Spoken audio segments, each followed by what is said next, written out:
Welcome, mortals, to the Beautiful Dead podcast. If you've come to this channel, you should stay for several reasons. One, you love vampires. This is a vampire podcast where we break down movies, TV shows, and books about vampires. We talk about the universe that's been created, how are they made, what rules do they have to follow, and more. Every once in a while, like October, I set aside the fiction and talk about all things vampire. 2, you have a podcast or would like to have a podcast and want to see behind the scenes of recording one. I edit out very little, so you will get to see mistakes and interruptions and learn along with me. Or 3, you're a fan of the podcast and you just want to watch me record it live. Or you like my books and you can't get enough of me.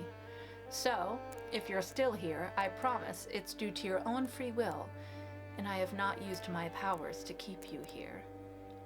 Now, watch the title cards and listen to the music along with the podcast. I'm gonna go get a bite, and I'll meet you back here, nice and full.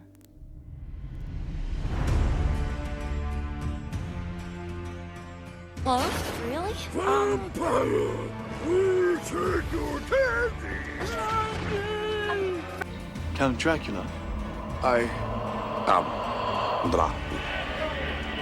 And I bid you welcome, Mr. Hunt, to my house. Come in. Our first award goes to the vampire for most blood drained in a single evening. The strength of the vampire is that people will not believe in him.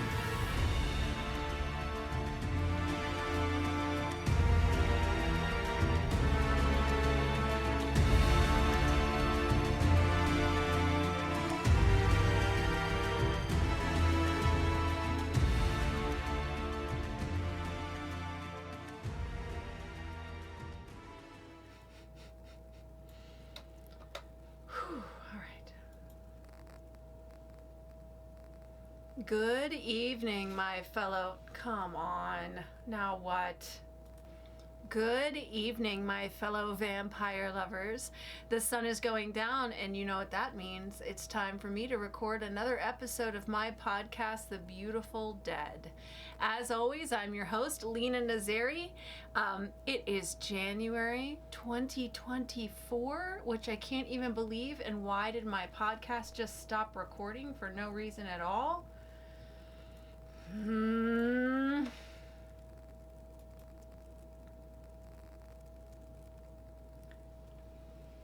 Good evening, my fellow vampire lovers.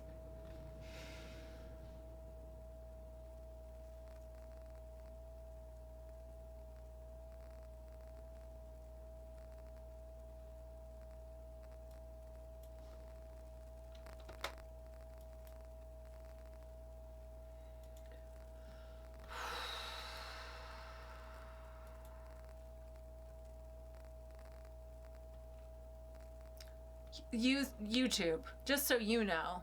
I have attempted to record this multiple times and my Audacity completely crashed. Finally, I just uninstalled it, reinstalled it, figured, okay, this will fix everything.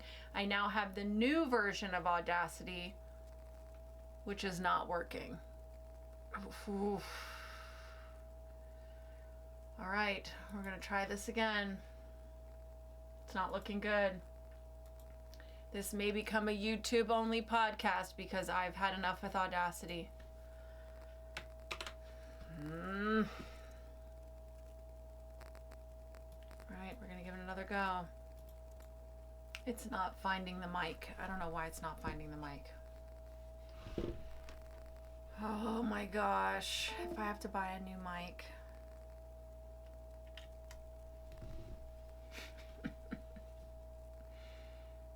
This is behind the scenes. This is what behind the scenes looks like. Pretty soon I'm gonna pour myself a glass because...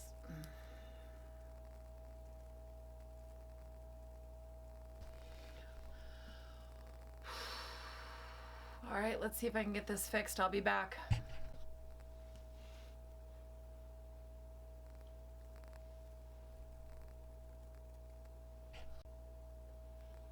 Good evening, my fellow vampire lovers. The sun is going down, and you know what that means. It's time for me to record another episode of my podcast, The Beautiful Dead. If you have been watching this video, you will know that I was having some sound issues.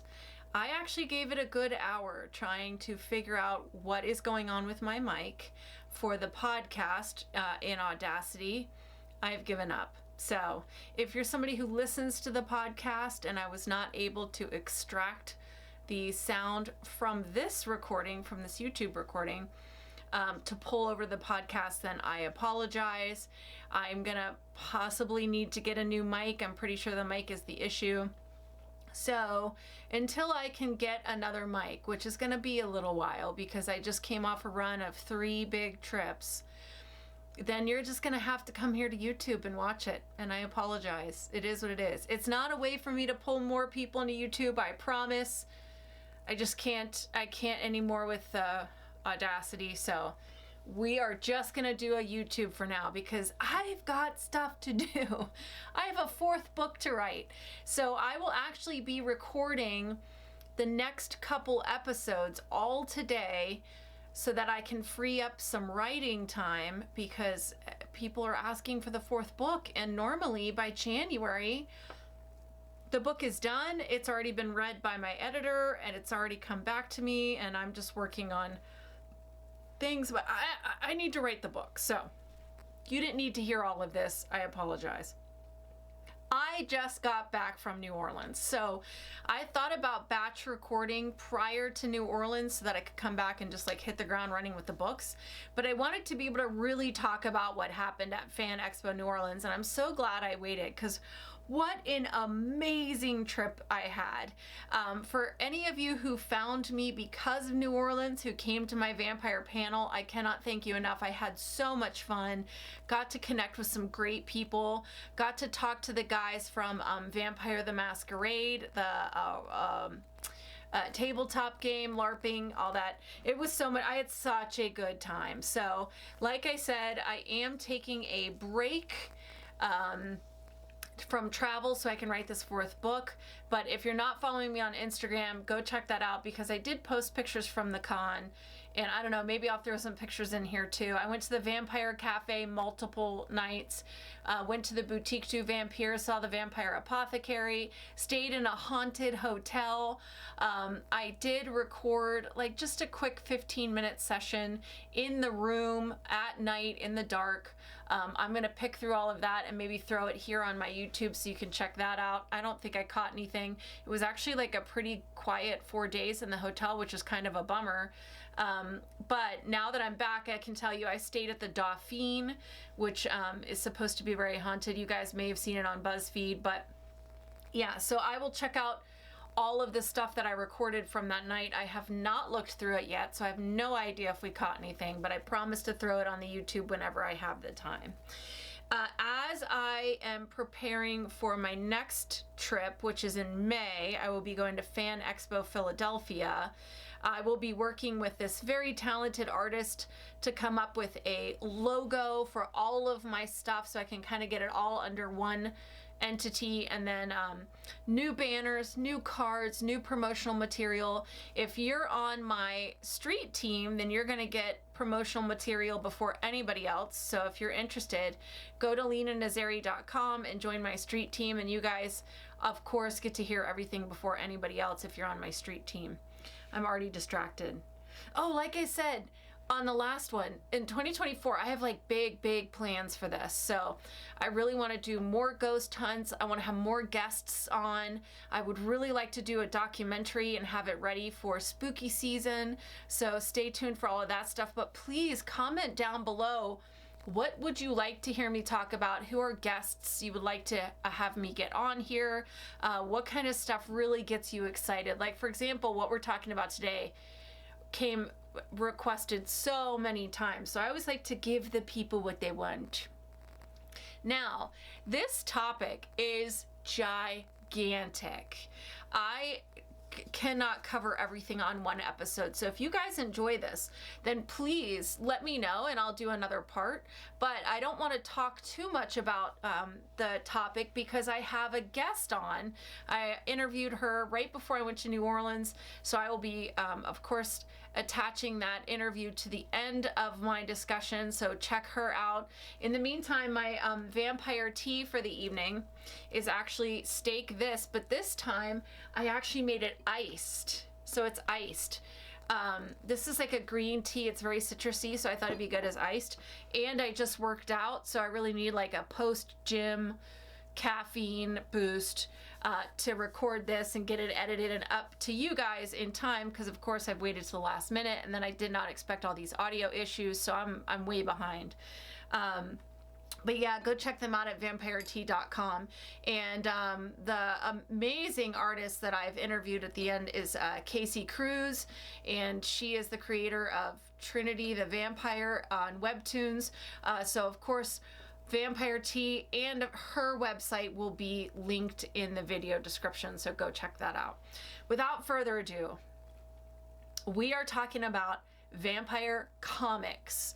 I have been asked about this at every single con I've gone to. Why haven't you talked about vampires in comics? Because I was waiting for the right time, and so when I connected with Casey, I thought this is perfection. Well, then as I started digging through all of it, I had no idea this was going to be such a meaty subject. So please let me know if you'd like to hear more. If not, I'll drop it. I'll never talk about it again. It's whatever you guys want. So I want to start out by thanking this article on bookriot.com that was written by Jessica Plummer. She gave this beautiful timeline for vampires in comics. So I was able to sort of like read out these big moments in history for vampires in comics, and I did use some of her stuff in this. According to this article, if it was not the first time, it was pretty close to being the first time that vampires ever showed up in comics. That was 1939. I don't know about you guys, but I was very surprised to hear that date, because I just always felt like vampires were taboo for such a long time. But of course, people were secretly reading Dracula, and then, you know, Bela Lugosi obviously made it super duper famous and a little easier to talk about in public. But it actually showed up in Batman. The episode or issue was called Batman versus the Vampire, and there were two vampires in it. Their names were Monk and Dala, and they kidnapped his girlfriend, you know, and he had to go save her from the vampires, and they were ultimately killed by Batman with silver bullets. In 1950, we got my personal favorite. When people ask me about comics, I say I don't know a lot, but I will tell you that I went very hard on this one, which was Tales from the Crypt. I had anything I could get my hands on Tales from the Crypt I had. So of course we got Tales from the Crypt, and that would have many vampires in it over the years. That was 1950. But I want to use this episode to focus on specific vampires in comics. As I was ingesting all of this material, I'm like, how on earth am I going to organize all of this? So for this episode, we're going to talk about specific vampires in comics. And of course, we're going to start out with the big guy, the OG, the most famous, Dracula. So of course Dracula showed up in 1966. He was reimagined by Dell Comics as a hero. It's a nice idea, but obviously the comics did not stick in history in people's minds, so it didn't do that great. Well, in 1972, Marvel then released Tomb of Dracula, which is what many of us know. Going back to the classic villain archetype, Dracula would fight Wolfman, X-Men, Howard the Duck, I'd love to find that one, Spider-Man, and so many others over the 7 years that it was published. Meanwhile, he himself had to worry about hunters, unless he joined forces with the hunters, which he did on a few occasions when they had the same villain to go after. He and the hunters would join forces. They would, of course, overcome the foe and then go back to fighting each other. Marvel would then follow that up with Dracula Lives and Vampire Tales. My next favorite, My favorite lady vamp in comics, Vampirella. She entered the world in 1969 as a superheroine. The comics would run from 1969 to 1983, and 112 issues were made. Later, the rights would be acquired, and Vampirella would return in various series and mini-series between 1991 and 2007. In 2010, the rights again would be sold, and Vampirella would return with some starts and stops from 2010 to 2019. As the daughter of Lilith, which I don't know if I knew that or it was just tucked in the back of my brain somewhere, but she was the daughter of Lilith. Vampirella has the powers that we're all used to seeing. She has super strength, super speed, heightened senses. She's agile. She heals rapidly. She can shapeshift, grow wings to fly, hypnotize humans, my personal favorite vampire power. She's telepathic and immortal. And then we, of course, get to see our old pal Dracula in this comic, as well as descendants from the Van Helsing Hunter line, which I always love when they pull that back in. I would be very surprised if you have not heard of her or seen her over the years. You don't even need to be a comic book enthusiast to know Vampirella, because I certainly am not. Oh, so good as an iced tea. Speaking of characters I'm sure you've heard of, in 1971 we got a Spider-Man villain, Morbius the Living Vampire. For all of you who just cringed, it's because you've only seen the movie, but the comics are pretty solid. So I want to read the description directly from Wikipedia because I do not want to mess this up.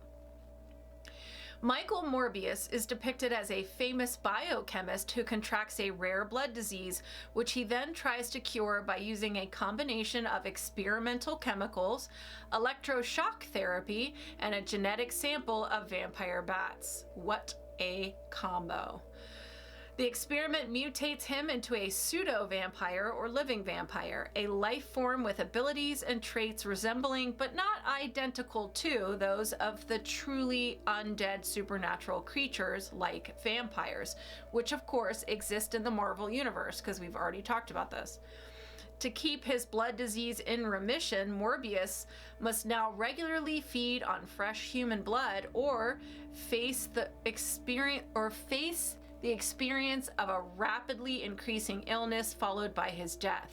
Initially, Morbius's mutation affects his ability to reason while experiencing hunger. This leads to blackouts and acts of violence that result in murder and villainy. Ooh, I haven't used that word in a while. Villainy. Occasionally followed by lucid periods during which he regrets causing harm. A mixture of electricity and Spider-Man's blood restores his humanity for several years, but he later reverts to being a pseudo-vampire. During the rise of the Midnight Suns, a mixture of poison and genuine demon blood alters Morbius's physiology slightly while also restoring his mental capacity, allowing him greater control and awareness even while experiencing his bloodlust. A new antiviral serum involving Spider-Man's blood also allows him to regain humanity for hours at a time. Concluding he now has greater control over his condition and wishes to regain some semblance of a normal life, Morbius creates a new cover identity of Dr. Morgan Michaels, while at night secretly acting as a lethal vigilante who only feeds on the blood of the guilty. Later on, another mutagenic serum saves his life but results in Morbius once again being vulnerable to temporary madness and a loss of his faculties when his bloodlust is too strong. As a result, he abandons his Morgan Michaels identity and becomes a fugitive again. So anybody who's maybe not a comic book reader but knows the MCU probably saw Morbius the movie, and if that's the case, I'm sorry. I'm also still mad about the $20 I lost to that flaming trash pile. If you want to know my thoughts, feel free to go listen to the episode where I review Morbius, but I refuse to give it any more time or energy, so we are moving on. In 1973, in Marvel's Tomb of Dracula, issue 10, we got a character that many of us are familiar with, and that is Blade. He started as a supportive character, but would go on to get his own storylines and then his own comic in 1994. Good for you, Blade. I don't know how many people know this, but originally he was a human who was immune to vampire bites. But once the film came out in the 1990s, he was retroactively changed to a Dhampir to line up with the movies. So I'm guessing the creators are like, actually, that's kind of a better storyline. I think we're going to go to that. Blade, of course, has encountered many foes, including Dracula and Morbius, but my personal favorite is Deacon Frost. Now, Deacon Frost first showed up in Tomb of Dracula as Blade's enemy. In the comic, he is depicted as a middle-aged man who's tall, white-haired, with red eyes. But as we all know, in the 1998 film, Deacon was played very young and very hot by Stephen Dorff. So that's the Frost I like. Frost has done many terrible things in the comics, but the worst, of course, was killing Blade's mother. I don't know about you guys, but Deacon Frost was one of those vampires that stuck with me. Maybe because I saw it at a pivotal time in my life. I don't know, the 90s was just such a great time for vampire films. And Deacon was just so freaking cool. He just stuck with me. You know, a hero is made so much cooler by a great villain, and Deacon Frost, what a great villain. Anywho, the new Blade movie is in the works. It was postponed due to all kinds of issues, but hopefully we are going to see it in 2025. I will be in the front row. If anyone wants to, shoot me a premiere pass so I can see it before anyone else. Just saying. Like I said, vampires in comics, massive, massive topic. I could talk about this for days. It could be multiple videos. I only want to talk about one or two more because I really do want to get to this interview with Casey. I had such a great time with her. So let's stick with Marvel. And let's talk about Lilith Drake. She first appeared in The Curse of Dracula #1, but shows up over the years in comics like Vampire Tales, The Tomb of Dracula, X-Men, Doctor Strange, Spider-Man, Morbius, and more. So good for you, Lilith. She is the oldest child of Dracula per this lore.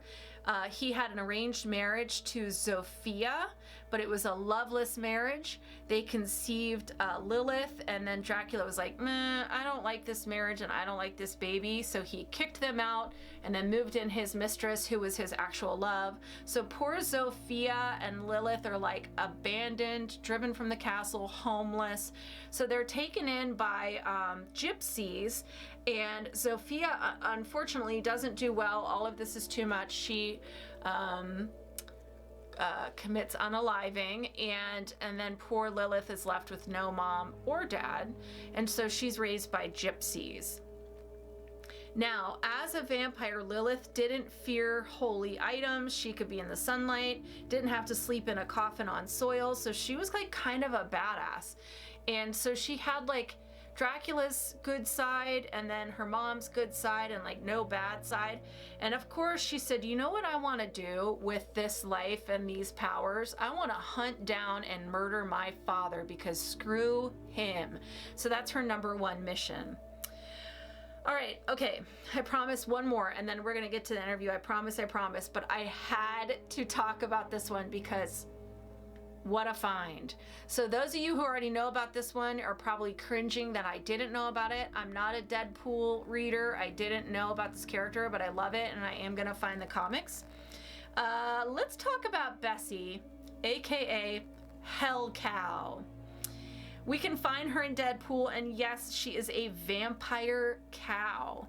But she made her first appearance in Giant Size Man Thing #5 in 1975. And let me just tell you her story.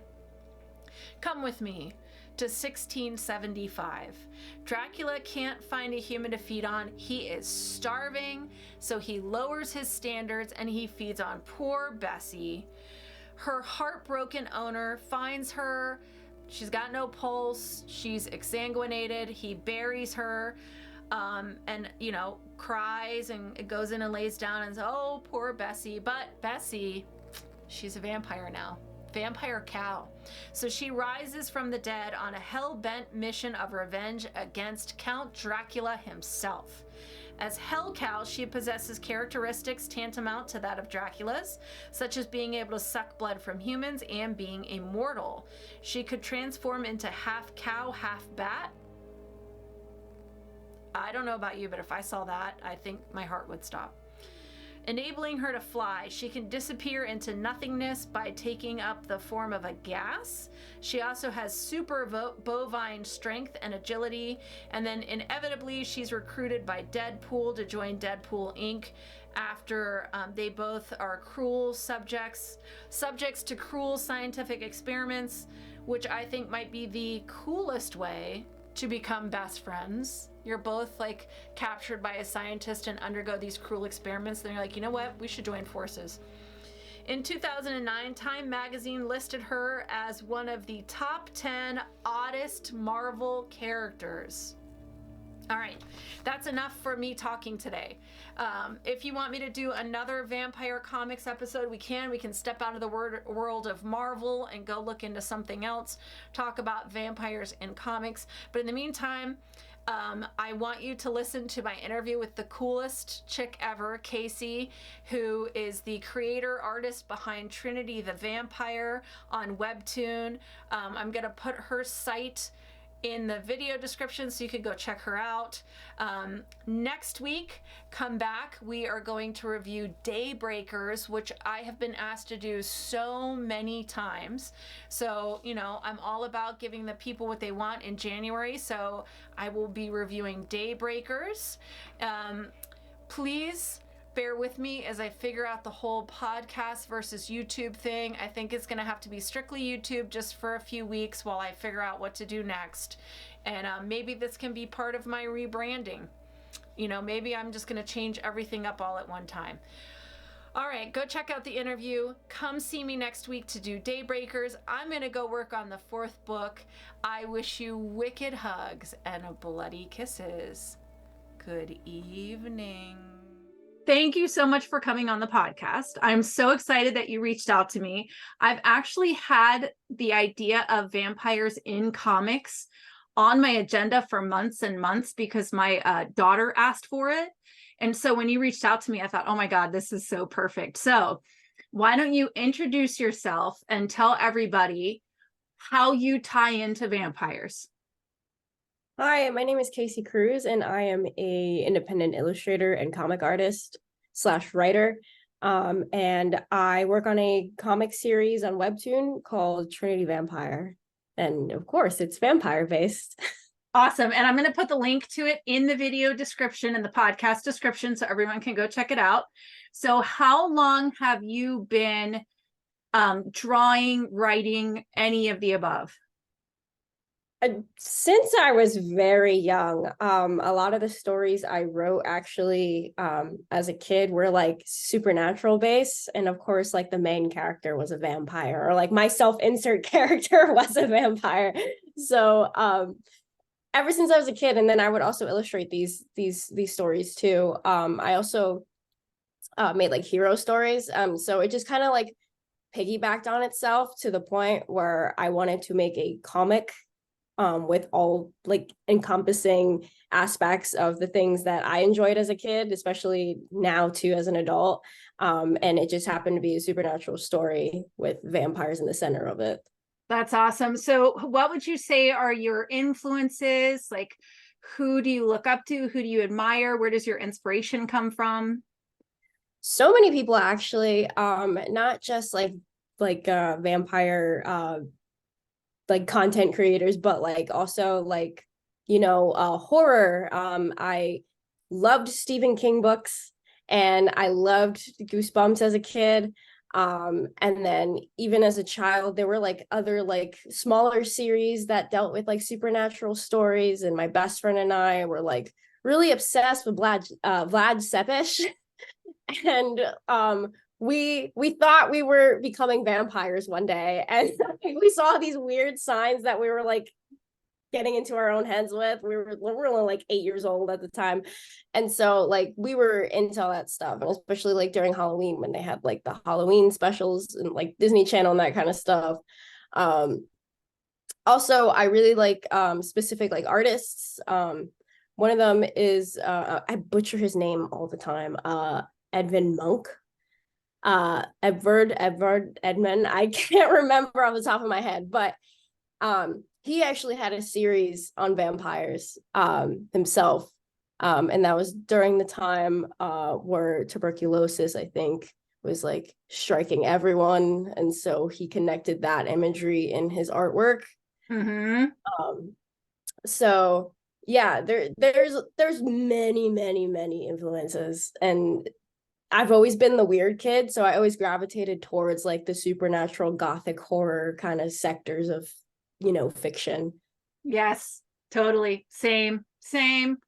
So can you trace back your love of vampires to like one thing or one moment? Like, do you remember when you were first introduced to the idea of a vampire? It definitely was a Disney Channel movie, I would say. I think it was The Little Vampire. We were just talking about this movie. Really? Because I just reviewed why am I blanking on it? Dampier, which is not Dampier, Bram Stoker's Dracula from 1992. The guy who played Dr. Seward was in Little Vampire. So I did not I know was that. looking for my crossovers.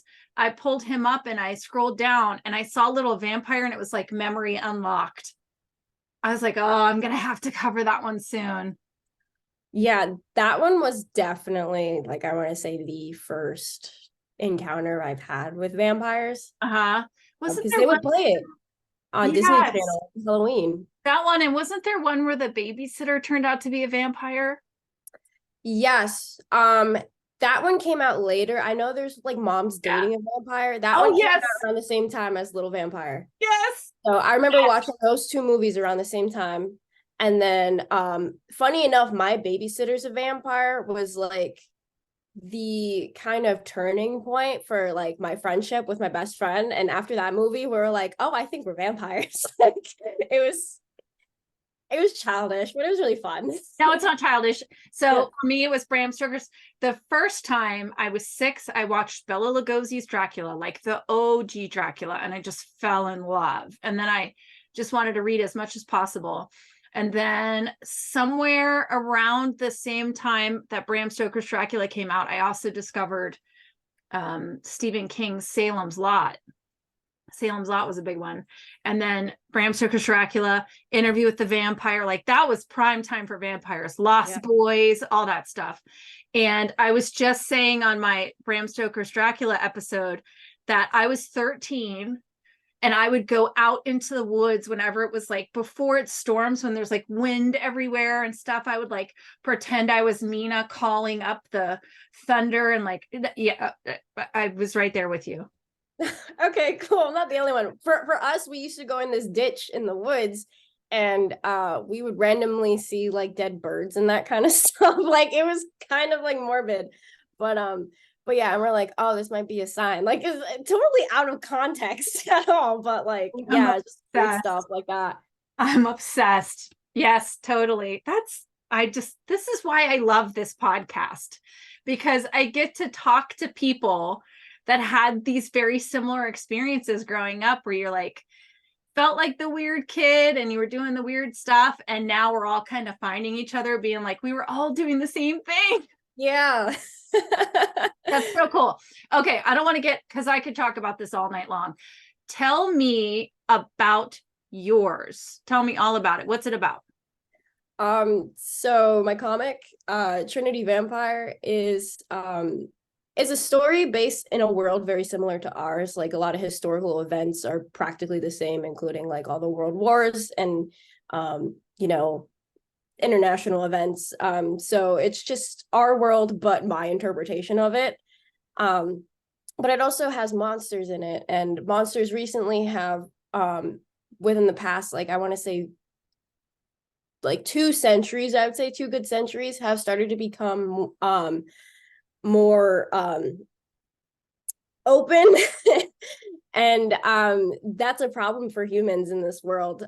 So they try to, segregate monsters and humans, and it has a lot of parallels with like, just like race and class and that kind of stuff too, in our world.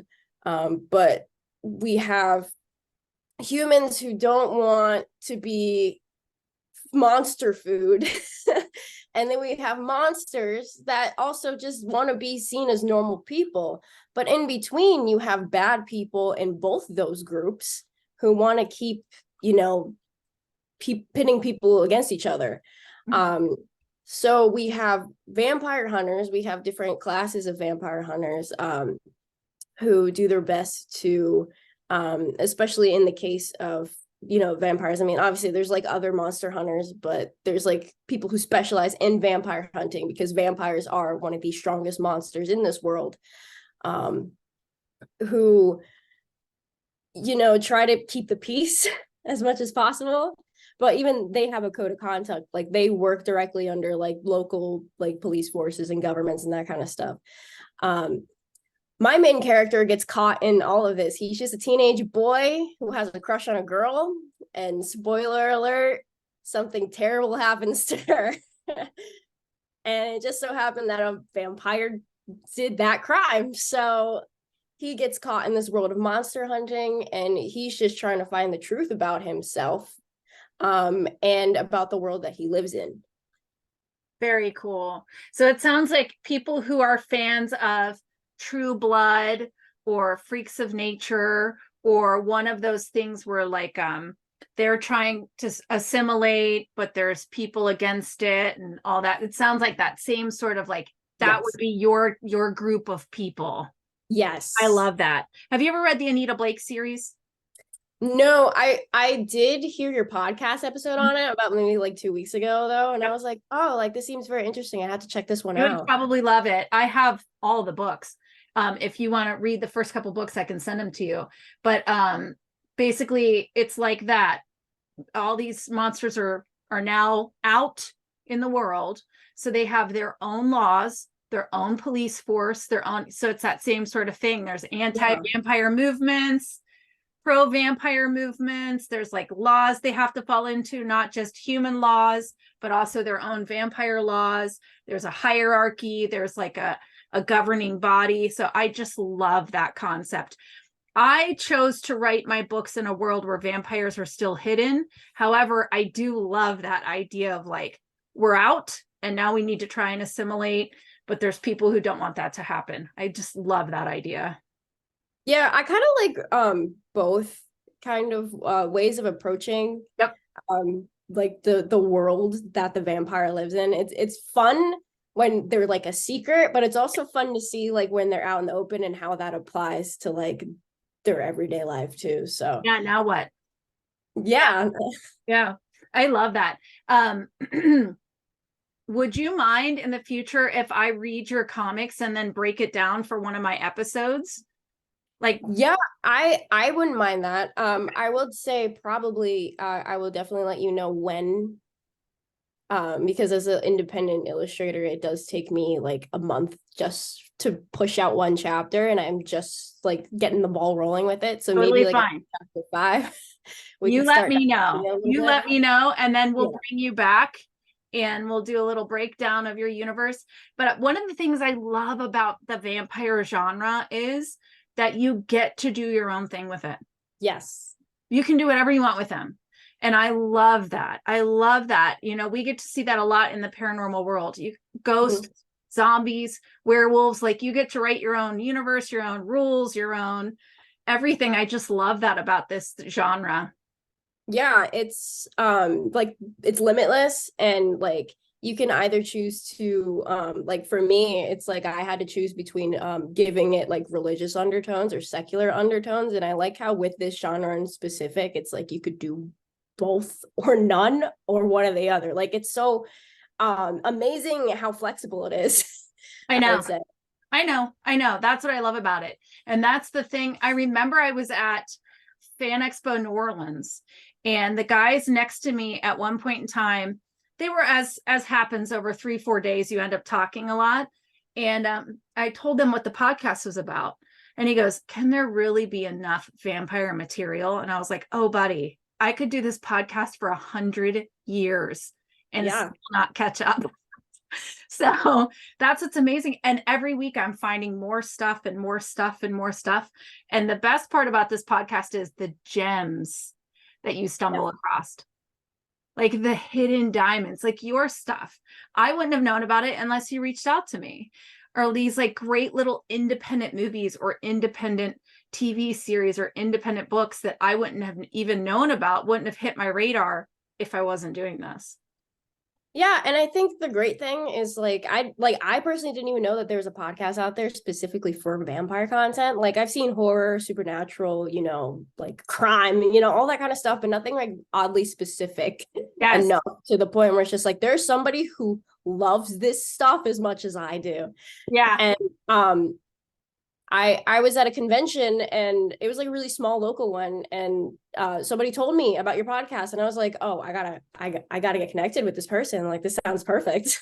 I know, I'm obsessed that you reached out to me.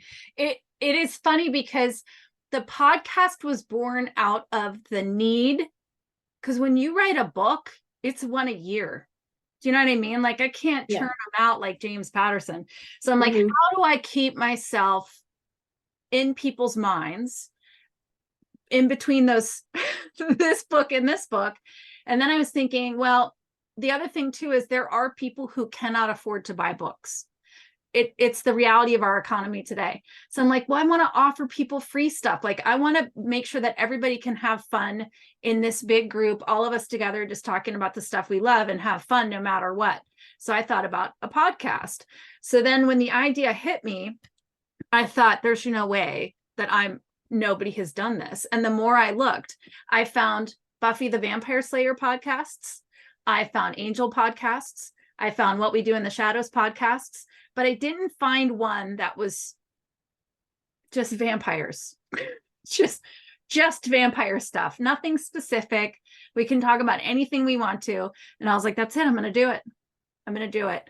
So I've been very lucky that I get to take this thing that I was like nerdy about for 3 decades that had no bearing on my day-to-day life at all, but I just had so much knowledge on and so much passion about, and turn it into a podcast. And that's what's so cool about this world is you can just sit down and draw a comic, write a story, do a podcast, do a LARP, do whatever you want. And everybody's going to just like flock around you because there's so many of us.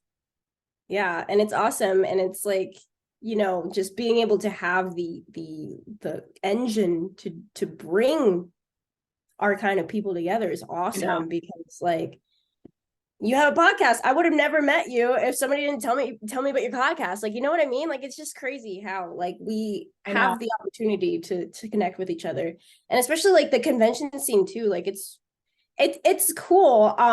My first time actually selling my prologue, I was like with my college, we do Mocha Fest in New York City. It's like an independent comic festival.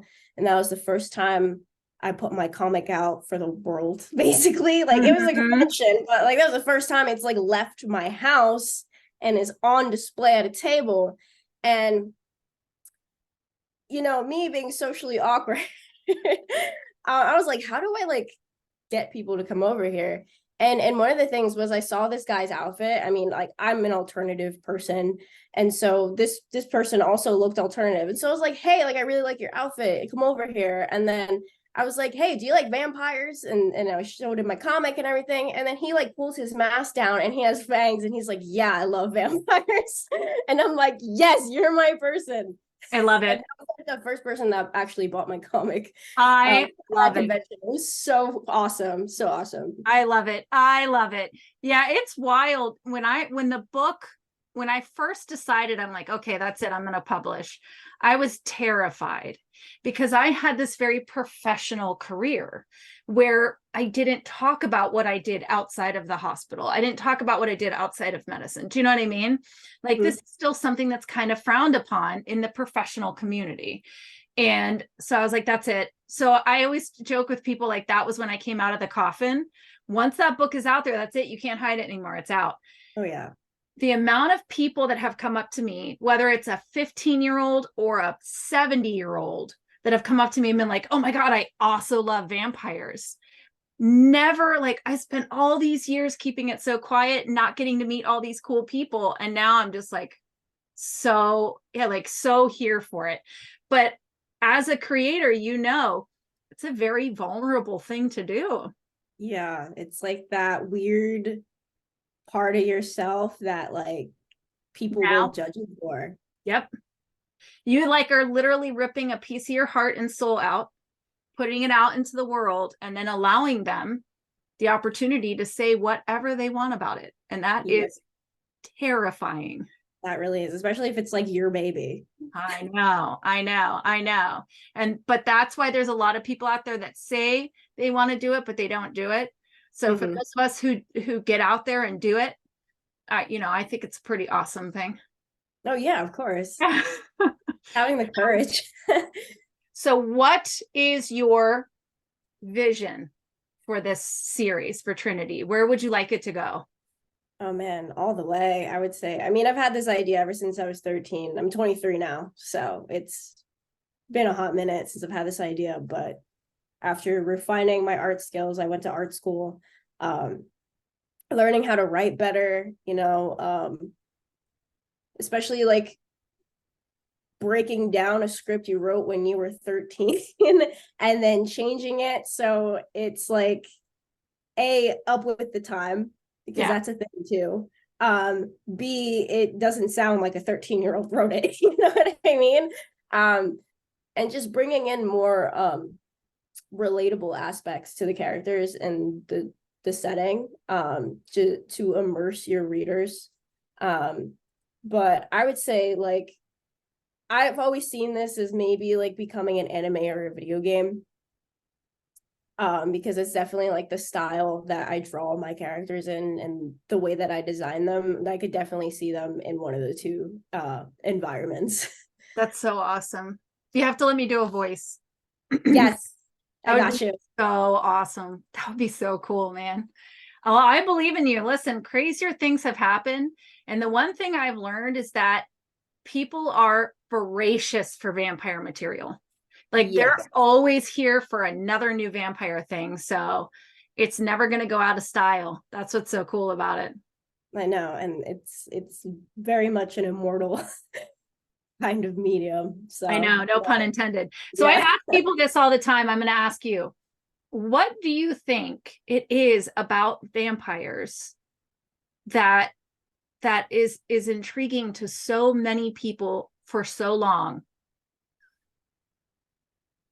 Well, I'm trying not to go off what's already been discussed in your podcast. So you're allowed to do that. Yeah, because like I remember there's like this one point that you made, and it's just like kind of just like the feeling of like freedom and like no consequences that vampires portray. And like the inner desires that are like locked inside you can just be released. So yeah, I'm definitely gonna bring up that point. A lot of it too is like, I don't know, vampires are like kind of sexy. So like that's another thing too. You got these attractive people, and it's like drinking blood is like very intimate, so that could be like a sexual awakening for some people too. I mean, like for me it was, but yeah, I would just say the sensuality and the daringness of being able to do whatever you want with no consequences. I know. I saw the funniest meme the other day. It said like, how does this vampire have millions of dollars? Where did it come from? And the response was, bro, if you're 200 and you're not rich, just walk into the sun. Yeah. So funny. It's very true. Like true. Like what have you done with your senses if you're not filthy rich? Like what have you been doing? But yeah, the idea of like disease is not a thing, aging is not a thing, You really have no consequences. Like, wouldn't that be great? Yeah. Yeah, totally. Well, Casey, this is so awesome. Thank you so much for coming on here. I'm so excited. Like I said, this is going to be the beginning of our 2020, so the beginning of our 4th season. So that's very exciting. It's still hard to believe. It's still hard to believe, but I am so excited to see what happens with you and this story, where it goes. We're going to keep the podcast listeners updated. As I hear updates from you, we'll keep them updated. And then whenever you're ready for me to do my review and break it down and do an episode, we'll bring you back on again so we can talk about it and everything. But in the meantime, thank you so much for reaching out to me. And let this be a lesson to everybody. Don't be scared to reach out to me, because I will cover whatever you want covered. I will bring you on the podcast. I love talking to vampire people. I could do this every day, all day. I can't wait for the day when I get to quit the hospital and this is my job. I cannot wait. That'd be nice. I cannot wait. Well, Casey, thank you so much for coming on here. This has been an absolute pleasure for me. We're going to stay in touch. And if you want me to send you those Anita Blake books, let me know.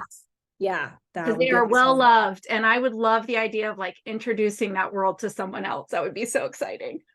Yeah, that would actually. So yes, I will take you up on that. But thank you as well for having me on the podcast. I really appreciate, just the opportunity to be here and talk about my baby. Yeah, so, my pleasure. Yeah. My pleasure. Well, listen, we're going to stay in touch, and we and everybody in the podcast is going to stay on top of what you're doing and where you go with this and everything that happens to you. So it's going to be very exciting. Awesome. All right, Casey. Well, thank you so much. We're going to go ahead and call it a night. I'm going to go get some editing done, but I will email you and I will get your address and I will send you those books. Awesome. All right. Well, thank you very much and have a great evening. You too. Bye. Bye.